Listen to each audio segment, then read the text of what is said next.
ಆಕಾಶವಾಣಿ ಪ್ರಾಯೋಜಿತ ಸರಣಿ ಕಾರ್ಯಕ್ರಮ ತಂತ್ರಜ್ಞಾನ ತರಂಗ ಸಿಡ್ಯಾಕ್ ಜೊತೆ ಪ್ರಾಯೋಜಕರು ಸಿಡ್ಯಾಕ್ ಬೆಂಗಳೂರು.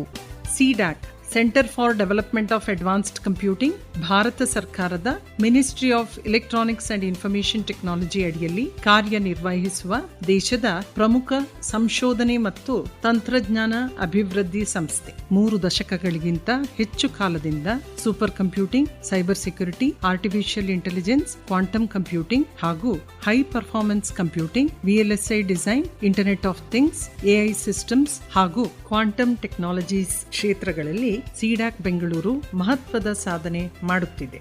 ಭಾರತದ ಹೆಮ್ಮೆಯ ಪರಂ ಸೂಪರ್ ಕಂಪ್ಯೂಟರ್ಸ್ ಅಭಿವೃದ್ಧಿಯಲ್ಲಿ ಸಿಡ್ಯಾಕ್ ಬೆಂಗಳೂರು ಪ್ರಮುಖ ಪಾತ್ರ ವಹಿಸಿದೆ. ತಂತ್ರಜ್ಞಾನ ನಿರ್ಮಾಣದಿಂದ ಪ್ರತಿಭೆಗಳ ರೂಪಿಸುವವರೆಗೆ ಸಿಡ್ಯಾಕ್ ಬೆಂಗಳೂರು ಭಾರತದ ಡಿಜಿಟಲ್ ಭವಿಷ್ಯಕ್ಕೆ ಬಲವಾದ ಹೆಜ್ಜೆ ಇಡುತ್ತಿದೆ.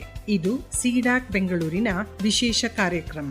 ತಂತ್ರಜ್ಞಾನಕ್ಕೆ ದಿಕ್ಕು ನೀಡುತ್ತಾ ಪ್ರತಿಭೆಗಳಿಗೆ ಶಕ್ತಿ ತುಂಬುತ್ತಿರುವ ಸಂಸ್ಥೆ. ಸೂಪರ್ ಕಂಪ್ಯೂಟರ್ಗಳ ಬಳಕೆ ಕುರಿತಾಗಿ ಕಾರ್ಯಕ್ರಮದಲ್ಲಿ ಭಾಗವಹಿಸ್ತಾ ಇದ್ದಾರೆ Deepika HV, scientist F, associate project director, CDAC Bengaluru.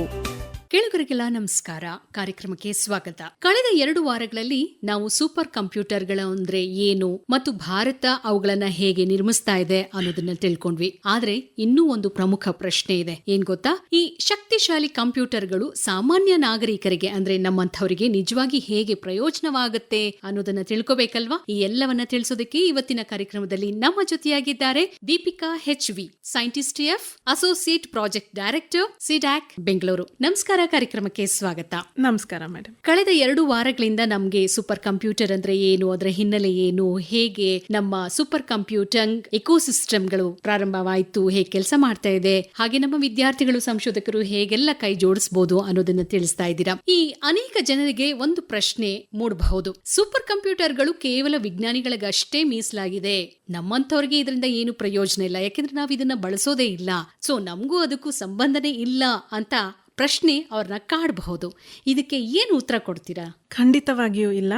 ವಾಸ್ತವವಾಗಿ ವಿಜ್ಞಾನವು ಯಾವುದೇ ನೈಜ ಸಾಮಾಜಿಕ ಸಮಸ್ಯೆಗೆ ಪರಿಹಾರ ನೀಡಿದಾಗ ಅದರ ಹಿಂದೆ ಒಂದು ಸೂಪರ್ ಕಂಪ್ಯೂಟರ್ ಕಾರ್ಯನಿರ್ವಹಿಸಿರುವ ಸಾಧ್ಯತೆ ಬಹಳ ಹೆಚ್ಚು. ಬಹುತೇಕ ನಾಗರಿಕರು ಸೂಪರ್ ಕಂಪ್ಯೂಟರ್ ಅನ್ನು ಎಂದಿಗೂ ನೋಡದೇ ಇರಬಹುದು, ಆದರೆ ಅದರ ಪ್ರಯೋಜನಗಳನ್ನು ಅವರು ಪ್ರತಿ ದಿನ ಅನುಭವಿಸುತ್ತಿರುತ್ತಾರೆ. ಹೈ ಪರ್ಫಾರ್ಮೆನ್ಸ್ ಕಂಪ್ಯೂಟಿಂಗ್ ಎಂದರೆ ಕೇವಲ ದೊಡ್ಡ ಕಂಪ್ಯೂಟರ್ಗಳನ್ನು ನಿರ್ಮಿಸುವುದಲ್ಲ, ಅದು ಸಮಾಜದ ದೊಡ್ಡ ಸಮಸ್ಯೆಗಳಿಗೆ ಪರಿಹಾರ ಕಂಡುಹಿಡಿಯುವುದಾಗಿದೆ. HPC ನೇರವಾಗಿ ಜನರ ಜೀವನವನ್ನ ಹೇಗೆ ಉತ್ತಮಗೊಳಿಸ್ತಾ ಇದೆ ಅನ್ನೋದಕ್ಕೆ ಒಂದಷ್ಟು ಉದಾಹರಣೆಗಳು ನೀಡಿದ್ರೆ ಇನ್ನಷ್ಟು ಚೆನ್ನಾಗಿ ಅರ್ಥ ಆಗುತ್ತೇನೋ.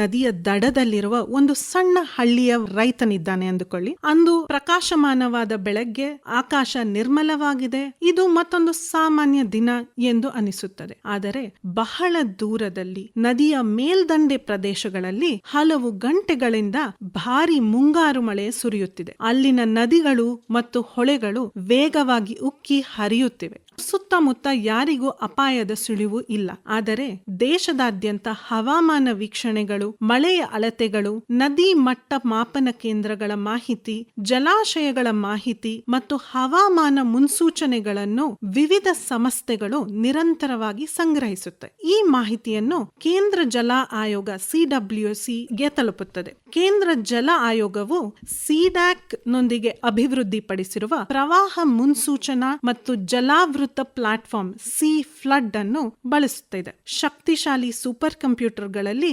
ಕಾರ್ಯನಿರ್ವಹಿಸುವ ಫ್ಲಡ್ ಮಳೆಯ ಮುನ್ಸೂಚನೆಗಳನ್ನು, ನದಿಯ ಹರಿವಿನ ಮಾಹಿತಿ ಮತ್ತು ಭೂಮಿಯ ವಿವರವಾದ ನಕ್ಷೆಗಳನ್ನು ಒಟ್ಟುಗೂಡಿಸಿ ಪ್ರವಾಹದ ನೀರು ಹೇಗೆ ಹರಿಯಬಹುದು ಎಂಬುದನ್ನು ಅನುಕರಿಸುತ್ತದೆ. ಅಲ್ಪ ಸಮಯದಲ್ಲೇ ಯಾವ ಹಳ್ಳಿಗಳಿಗೆ ಪ್ರವಾಹ ಉಂಟಾಗಬಹುದು, ನೀರು ಯಾವಾಗ ತಲುಪಬಹುದು ಮತ್ತು ಎಷ್ಟು ಆಳವಾಗಬಹುದು ಎಂಬುದನ್ನು ಇದು ಊಹಿಸುತ್ತದೆ. ಈ ಫಲಿತಾಂಶಗಳನ್ನು ಸುಲಭವಾಗಿ ಅರ್ಥವಾಗುವ ಬಣ್ಣ ಸೂಚಿತ ನಕ್ಷೆಗಳ ರೂಪದಲ್ಲಿ ಕಾಣಿಸುತ್ತವೆ. ಕೇಂದ್ರ ಜಲ ಆಯೋಗ, ರಾಜ್ಯ ವಿಪತ್ತು ನಿರ್ವಹಣಾ ಪ್ರಾಧಿಕಾರಗಳು ಮತ್ತು ಜಿಲ್ಲಾ ಆಡಳಿತಗಳು ಅತ್ಯಧಿಕ ಅಪಾಯದಲ್ಲಿರುವ ಪ್ರದೇಶಗಳನ್ನು ತಕ್ಷಣವೇ ಗುರುತಿಸಬಹುದು. ಆ ರೈತನ ಹಳ್ಳಿಯು ಅಪಾಯದ ವಲಯದಲ್ಲಿ ಕಾಣಿಸಿದರೆ ಜಿಲ್ಲಾ ಆಡಳಿತವು ತಕ್ಷಣವೇ ಸ್ಥಳೀಯ ಅಧಿಕಾರಿಗಳು ಮತ್ತು ಸ್ವಯಂ ಸೇವಕರನ್ನು ಕಳಿಸಿ ಆ ಹಳ್ಳಿಗೆ ಭೇಟಿ ಕೊಟ್ಟು ಒಂದು ಸುರಕ್ಷಿತವಾಗಿ ಎಲ್ಲಿಗೆ ಹೋಗಬಹುದು ಎಂಬುದನ್ನು ತಿಳಿಸಿಕೊಡಲಾಗುತ್ತದೆ. ಜನರಿಗೆ ಸಿ ಫ್ಲಡ್ ಕೇವಲ ಒಂದು ಕಂಪ್ಯೂಟರ್ ಪ್ರೋಗ್ರಾಂ ಅಲ್ಲ,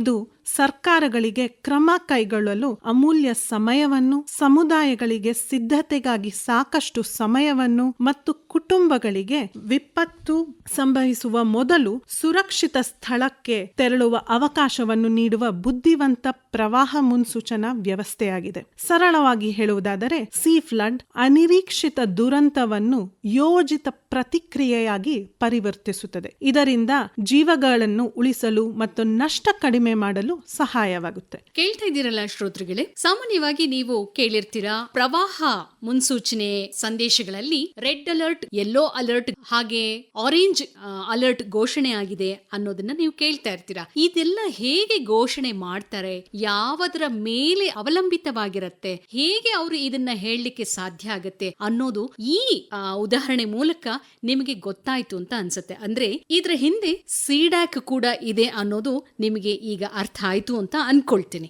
ಮತ್ತೊಂದು ಉದಾಹರಣೆ ಕೊಡ್ತೀನಿ. ಪ್ರತಿ ಬೇಸಿಗೆಯಲ್ಲೂ ಭಾರತದ ವಿವಿಧ ಭಾಗಗಳಲ್ಲಿ ಅರಣ್ಯ ಬೆಂಕಿ ಕಾಣಿಸಿಕೊಳ್ಳುತ್ತದೆ.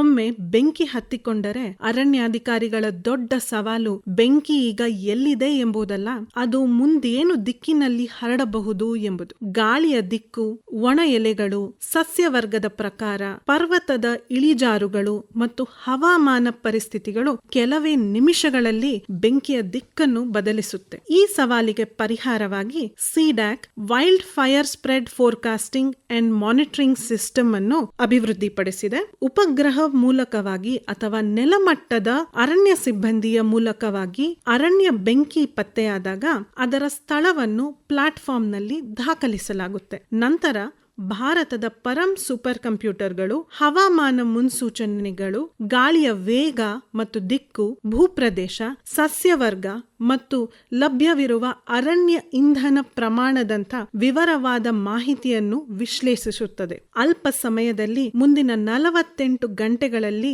ಬೆಂಕಿ ಹೇಗೆ ಹರಡಬಹುದು, ನಿರೀಕ್ಷಿತ ಬೆಂಕಿಯ ದಾರಿಯನ್ನು ಡಿಜಿಟಲ್ GIS ನಕ್ಷೆಗಳಲ್ಲಿ ಪ್ರದರ್ಶಿಸುತ್ತದೆ. ಈ ಮುನ್ಸೂಚನೆ ತಕ್ಷಣವೇ ಅರಣ್ಯ ಇಲಾಖೆಗೆ ಲಭ್ಯವಾಗುತ್ತದೆ. ಅದೇ ಸಮಯದಲ್ಲಿ ಅಧಿಕಾರಿಗಳಿಗೆ SMS ಎಚ್ಚರಿಕೆಗಳು ಸ್ವಯಂಚಾಲಿತವಾಗಿ ಕಳುಹಿಸಲಾಗುತ್ತದೆ. ಇದರಲ್ಲಿ ಮುನ್ಸೂಚಿತ ಬೆಂಕಿ ಹರಡುವ ನಕ್ಷೆಗಳನ್ನು ವೀಕ್ಷಿಸಬಹುದು. ಇದರಿಂದ ಕ್ಷೇತ್ರ ಸಿಬ್ಬಂದಿ ಸುರಕ್ಷಿತ ಮಾರ್ಗಗಳನ್ನು ಗುರುತಿಸಿ ಅಗ್ನಿಶಾಮಕ ಸಿಬ್ಬಂದಿ, ಉಪಕರಣಗಳನ್ನು ಮತ್ತು ನೀರಿನ ಸಂಪನ್ಮೂಲಗಳನ್ನು ಹೆಚ್ಚು ಪರಿಣಾಮಕಾರಿಯಾಗಿ ನಿಯೋಜಿಸಬಹುದು. ಇದನ್ನು ಈಗಾಗಲೇ ಸಿಕ್ಕಿಂ ಅರಣ್ಯ ಇಲಾಖೆ ಕಾರ್ಯಾಚರಣೆಯಲ್ಲಿ ಬಳಸಿದೆ. ಅಧಿಕೃತ ದಾಖಲೆಗಳ ಪ್ರಕಾರ 2023 ಜನವರಿ 27 ಮತ್ತು 2024 ಮಾರ್ಚ್ 12 ಸಂಭವಿಸಿದ ಅರಣ್ಯ ಬೆಂಕಿ ಸಂದರ್ಭದಲ್ಲಿ ಈ ಮುನ್ಸೂಚನೆಗಳನ್ನು ಯಶಸ್ವಿಯಾಗಿ ಬಳಸಲಾಯಿತು. ಇದರಿಂದ ಬೆಂಕಿ ಹರಡುವಿಕೆಯನ್ನು ನಿಯಂತ್ರಿಸಲು ಮತ್ತು ನೆಲಮಟ್ಟದ ಅಗ್ನಿಶಾಮಕ ಕಾರ್ಯಾಚರಣೆಗಳಿಗೆ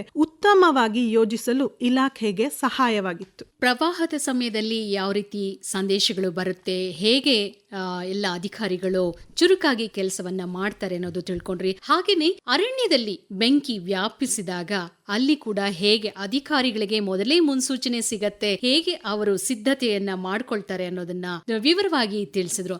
ಇನ್ನು ಆರೋಗ್ಯ ಸೇವೆಗೆ ಏನಾದ್ರೂ ಒಂದು ಉದಾಹರಣೆಗಳಿದೆಯಾ? ಹೌದು, ನಮ್ಮೆಲ್ಲರಿಗೂ ಕೋವಿಡ್-19 ಮಹಾಮಾರಿ ನೆನಪಿದೆ ಅಲ್ವೇ?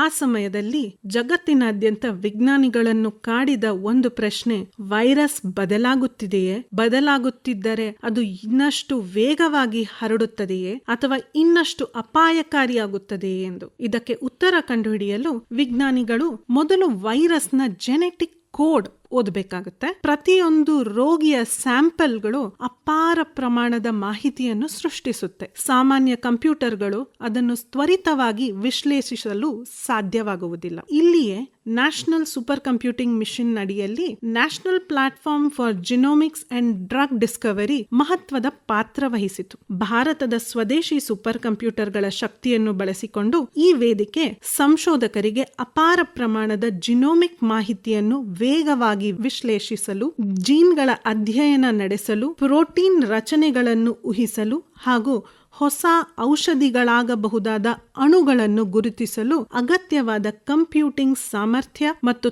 ತಂತ್ರಾಂಶವನ್ನು ಒದಗಿಸಿತ್ತು. ಕೋವಿಡ್-19 ಮಹಾಮಾರಿಯ ಸಮಯದಲ್ಲಿ ಇದೇ ವೇದಿಕೆ ಇಂಡಿಯನ್ SARS-CoV-2 ಜೆನೋಮಿಕ್ಸ್ ಕನ್ಸಾರ್ಷಿಯಂಗೆ ಅಗತ್ಯವ ಹೈ ಪರ್ಫಾರ್ಮೆನ್ಸ್ ಕಂಪ್ಯೂಟಿಂಗ್ ಮೂಲಸೌಕರ್ಯವನ್ನು ಒದಗಿಸಿ ವೈರಸ್ನ ಹೊಸ ರೂಪಾಂತರಗಳನ್ನು ಶೀಘ್ರವಾಗಿ ಗುರುತಿಸಲು ಮತ್ತು ಅವು ದೇಶದಾದ್ಯಂತ ಹೇಗೆ ಹರಡುತ್ತಿವೆ ಎಂಬುದನ್ನು ಪರಿಣಾಮಕಾರಿಯಾಗಿ ಮೇಲ್ವಿಚಾರಣೆ ಮಾಡಲು ನೆರವಾಗಿತ್ತು. ಸಾಮಾನ್ಯ ನಾಗರಿಕರಿಗೆ ಇದರ ಪ್ರಯೋಜನ ಸರಳವಾಗಿ ಹೇಳಬಹುದು. ಭವಿಷ್ಯದ ಆರೋಗ್ಯ ತುರ್ತು ಪರಿಸ್ಥಿತಿಗಳಲ್ಲಿ ಇನ್ನಷ್ಟು ವೇಗವಾಗಿ ಪ್ರತಿಕ್ರಿಯಿಸಲು ಹಾಗೂ ದೇಶದ ಆರೋಗ್ಯ ಸೇವೆಯನ್ನು ಉತ್ತಮಗೊಳಿಸಲು ನಮ್ಮ ವೈದ್ಯರು ಮತ್ತು ಸಂಶೋಧಕರಿಗೆ ಇವು ಶಕ್ತಿಶಾಲಿ ವೈಜ್ಞಾನಿಕ ಇಂಜಿನ್ಗಳಾಗಿವೆ. ಇನ್ನು ಕೈಗಾರಿಕೆಗಳಲ್ಲಿ ಇವುಗಳ ಪಾತ್ರ ಏನು? ತೈಲ ಪತ್ತೆ ಹಚ್ಚುವಿಕೆ ಈ ಪರ್ಟಿಕ್ಯುಲರ್ ಏರಿಯಾದಲ್ಲಿ ನಾವು ಕೆಲವೊಂದು ಸಮಸ್ಯೆಗಳನ್ನ ನಿವಾರಣೆ ಮಾಡಿದೀವಿ. ಭೂಮಿಯೊಳಗಿನ ತೈಲ ಮತ್ತು ನೈಸರ್ಗಿಕ ಅನಿಲವನ್ನು ಹುಡುಕಲು ವಿಜ್ಞಾನಿಗಳು ನೆಲದೊಳಗೆ ಧ್ವನಿ ತರಂಗಗಳನ್ನು ಕಳಿಸುತ್ತಾರೆ.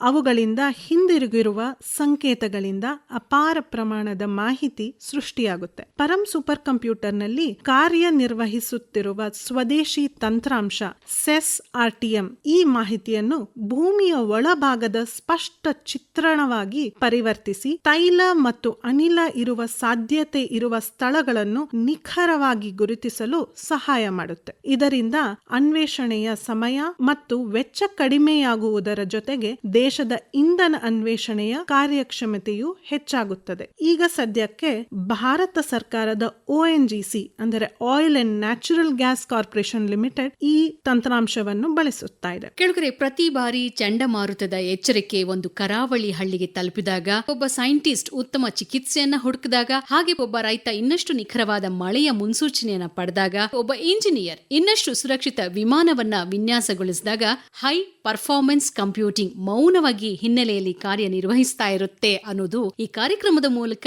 ನಿಮ್ಗೂ ತಿಳಿತು ಅಂತ ಅನ್ಕೊಳ್ತೀನಿ. ಇದೇ ವಿಕಸಿತ ಭಾರತದ ನಿಜವಾದ ಅರ್ಥ. ಇದರೊಂದಿಗೆ ಇವತ್ತಿನ ಸಂಚಿಕೆಯನ್ನ ಮುಕ್ತಾಯ ಮಾಡ್ತಾ ಇದ್ದೀವಿ. ಇಷ್ಟೆಲ್ಲ ಮಾಹಿತಿ ನೀಡಿದ ದೀಪಿಕಾ HV ಅವರಿಗೆ ಧನ್ಯವಾದಗಳು. ನಮಸ್ಕಾರ. ಧನ್ಯವಾದ ಮೇಡಮ್. ಸೂಪರ್ ಕಂಪ್ಯೂಟರ್ಗಳ ಬಳಕೆ ಕುರಿತಾಗಿ ಕಾರ್ಯಕ್ರಮದಲ್ಲಿ ಇದುವರೆಗೂ ಭಾಗವಹಿಸಿದ್ದವರು Deepika HV, scientist F, associate project director, CDAC Bengaluru. ಇವರೊಂದಿಗೆ ನಿರ್ಮಲಾ S.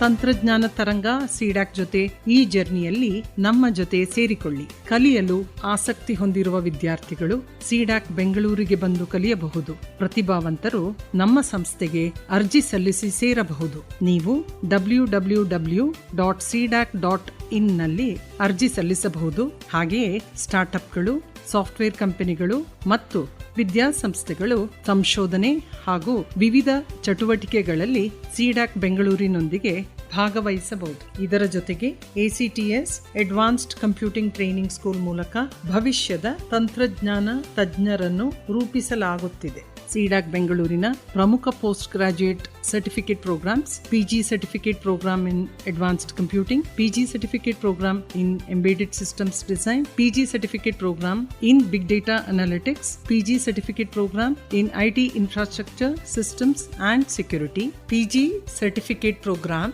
ಇನ್ ಆರ್ಟಿಫಿಷಿಯಲ್ ಇಂಟೆಲಿಜೆನ್ಸ್. ಈ ಕೋರ್ಸ್ಗಳಿಗೆ ಪ್ಲೇಸ್ಮೆಂಟ್ ಸಪೋರ್ಟ್ ಅನ್ನು ಕೊಡಲಾಗುತ್ತದೆ. ಹಾಗೂ high performance computing, machine learning ಮತ್ತು ಸೈಬರ್ ಸೆಕ್ಯೂರಿಟಿ ಕ್ಷೇತ್ರಗಳಲ್ಲಿ ಅಡ್ವಾನ್ಸ್ಡ್ ಕೋರ್ಸ್ ಕೂಡ ಲಭ್ಯವಿದೆ. ಪ್ರಾಕ್ಟಿಕಲ್ ಲರ್ನಿಂಗ್, ಕೈಗಾರಿಕಾ ಅವಶ್ಯಕತೆಗಳಿಗೆ ಹೊಂದಾಣಿಕೆ ಹಾಗೂ ಉತ್ತಮ ಉದ್ಯೋಗಾವಕಾಶಗಳ ಮೂಲಕ ACTS ಸಾವಿರಾರು ವಿದ್ಯಾರ್ಥಿಗಳ ಭವಿಷ್ಯ ರೂಪಿಸುತ್ತಿದೆ. ನಿಮ್ಮ ಪ್ರಶ್ನೆಗಳನ್ನು ಈ ಇಮೇಲ್ ಐಡಿಗೆ ಕಳುಹಿಸಿ tp-blr@cdac.in ಅಥವಾ ಈ ನಂಬರ್ಗೆ ವಾಟ್ಸ್ಆಪ್ ಮಾಡಿ 8050555639. ನಿಮ್ಮ ಪ್ರಶ್ನೆಗಳು ನಿಮಗೆ ಮಾತ್ರ ಅಲ್ಲ, ಬೇರೆಯವರಿಗೂ ಉಪಯೋಗವಾಗಬಹುದು. ಒಂದು ನೀರಿನ ಹನಿ ಅಲೆಯನ್ನು ಸೃಷ್ಟಿಸುತ್ತದೆ. ಅಲೆಯು ಒಂದು ತರಂಗವಾಗುತ್ತದೆ. ತರಂಗವು ತೀರವನ್ನೇ ಬದಲಾಯಿಸಬಹುದು. ಒಟ್ಟಿಗೆ ಕಲಿಯೋಣ, ಒಟ್ಟಿಗೆ ಬೆಳೆಯೋಣ ಮತ್ತು ತಂತ್ರಜ್ಞಾನ ತರಂಗದ ಒಟ್ಟಿಗೆ ಮುಂದೆ ಸಾಗೋಣ. ಧನ್ಯವಾದಗಳು.